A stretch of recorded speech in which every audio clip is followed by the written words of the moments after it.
Non, c'est peut-être l'erreur que l'on a commise au départ dans le combat qu'on essaye de mener pour sauver François, c'est de s'être concentré uniquement sur le monde les ultramarins, les outre-mer en général.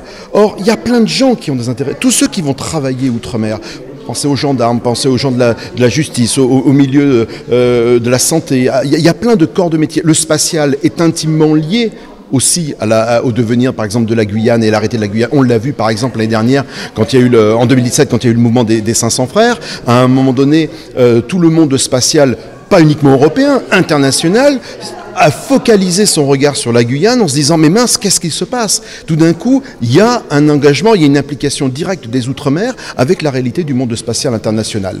Donc, le fait de pouvoir le faire sur une chaîne dédiée, qui n'exonère pas le reste de France Télévisions de parler des Outre-mer. Mais d'avoir un canal dédié permet d'avoir une visibilité quotidienne de tout un tas d'actions, de tout un tas de choses, de montrer des choses qu'on ne pourra pas montrer au quotidien dans des grandes chaînes nationales. Nous, c'est la grande chose que l'on craint, c'est-à-dire de tomber dans ce qu'on appelle les clichés.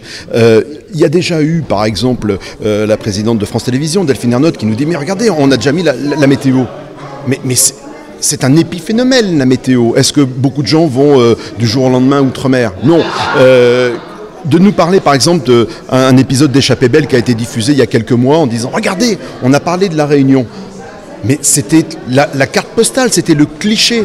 Nous, ce qu'on dénonce, c'est que dans cette visibilité, il faut parler de toutes les réalités et pas uniquement une fois de temps en temps quand il y a une catastrophe, quand effectivement il y a un avion qui s'écrase, le président Macron qui va en visite sur place, mais d'en parler au quotidien et surtout, et c'est là où on a une mission, nous, particulière de service public, d'arriver à montrer des choses qui sont peut-être des petites choses au regard de ce que fait France 2, France 3, mais qui dans cette volonté d'intégrer un peu plus ces territoires d'outre-mer dans cette France, parce qu'ils sont la France, ça permet d'avoir une visibilité plus grande. Tous les portraits que l'on fait au quotidien de gens qui travaillent, tiens, prenons l'exemple d'ultramarins qui travaillent dans les stations de ski l'hiver. On ne s'attend pas à avoir des gens d'outre-mer qui travaillent dans les stations de ski. Ce n'est pas les lieux où on les attend en priorité.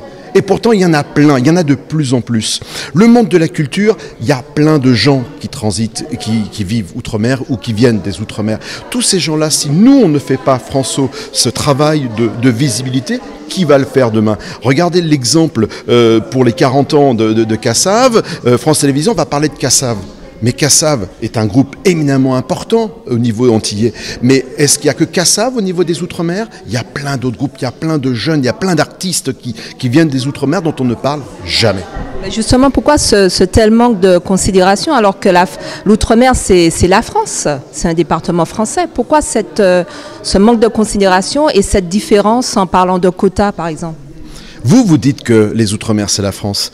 Combien de fois a-t-on entendu la France dire « les Outre-mer, c'est la France » ?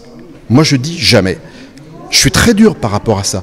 J'ai eu la chance, comme beaucoup de journalistes, de voyager beaucoup à travers le monde et de me rendre compte que la France a une aura extraordinaire à travers le monde, extraordinaire, de par son histoire, de par son patrimoine, de par sa culture, de par sa participation aux différentes évolutions de nos sociétés, notamment sur les droits de l'homme. Quel est le rare pays à travers le monde qui n'a jamais regardé son histoire en face?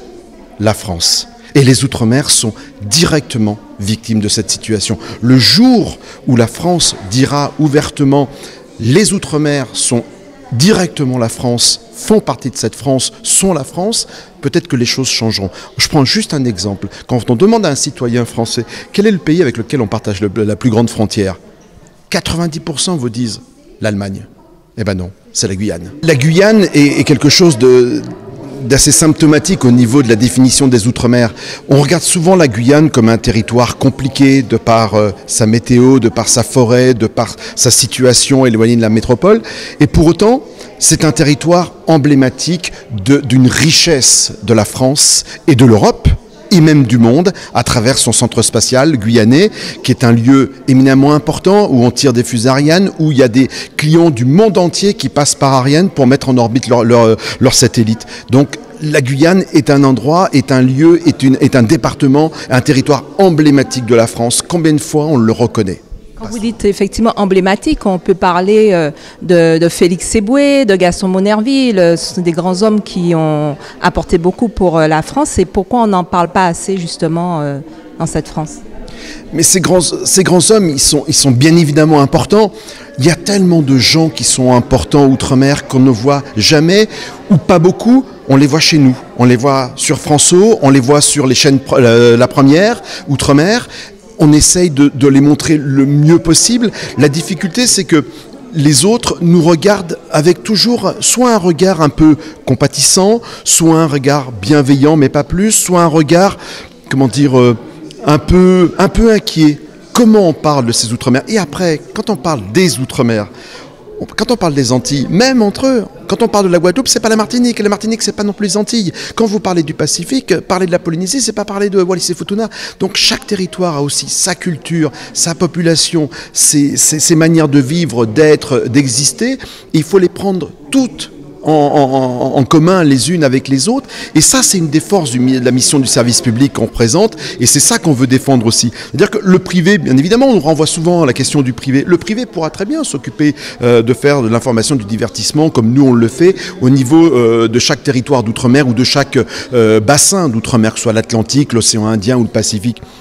Nous, on a quelque chose d'extraordinaire. C'est que dans notre mission de service public, on arrive à réunir tout le monde. Alors certes, on ne fait pas toujours des choses extraordinairement bien réussies à chaque fois, mais on fait ce travail de mettre en commun des gens qui viennent d'horizons, de cultures, d'univers différents, de coins de la planète différents. On n'en fait qu'un, on en fait un tronc commun, ça s'appelle François, ça s'appelle le pôle outre-mer, avec nos confrères des chaînes premières. Et c'est ça qui est formidable et qui permet de montrer à la fois la visibilité de ces grands hommes que vous venez de dire, mais de tous ces petits hommes, enfin moi j'appelle ça toutes ces grandes personnalités que l'on voit très peu, hormis chez nous.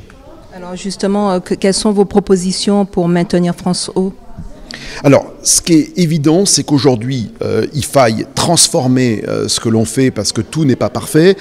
Il est vrai que d'avoir vu beaucoup de choses sur notre chaîne qui étaient, par exemple, du divertissement ou surtout des soap-opéras, c'était pas la meilleure des manières de montrer la visibilité des Outre-mer, mais déjà de revenir à notre cœur de métier, qui est l'information et les magazines, les documentaires, ça sera quelque chose de très important. Ça permettra de recentrer le regard sur nos territoires, nos populations, mais pas que. Ce qui est important, c'est aussi de l'ouvrir sur les bassins environnants, tous les connexions. Vous ne pouvez pas parler de Saint-Pierre-et-Miquelon sans parler du Canada à côté, c'est pas possible. Donc vous avez toutes ces connexions à faire avec le reste des bassins avoisinants. Et puis vous avez aussi une mission d'éducation aussi, d'essayer de permettre aux gens de mieux comprendre quels sont les enjeux entre ces territoires et l'Hexagone ces territoires. On a aussi des missions de continuité d'information aussi de ce qui se passe dans l'Hexagone par rapport à ces territoires. Et puis, on aura aussi cette mission sur le numérique de poursuivre ce que l'on fait sur la chaîne sur la chaîne François et de la continuer sur le numérique. Avec nous, la seule inquiétude, c'est que les temps de rendez-vous sur la télé dite traditionnelle sont des rendez-vous assez longs. Le temps sur le numérique sont des temps extrêmement courts. Sur une tablette, sur un smartphone, c'est le temps de captation, c'est 7 secondes, c'est 11 secondes de temps de consultation moyen. On va expliquer quoi? On va parler de quoi en 11 secondes? Alors, dernière question, que souhaitez-vous à François?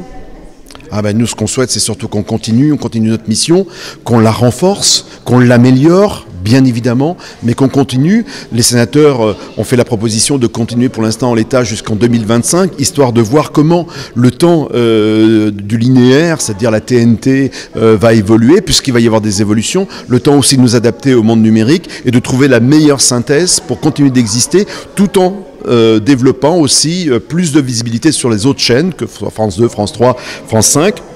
Mais ce qu'on demande, c'est avec notre participation, pas sans nous.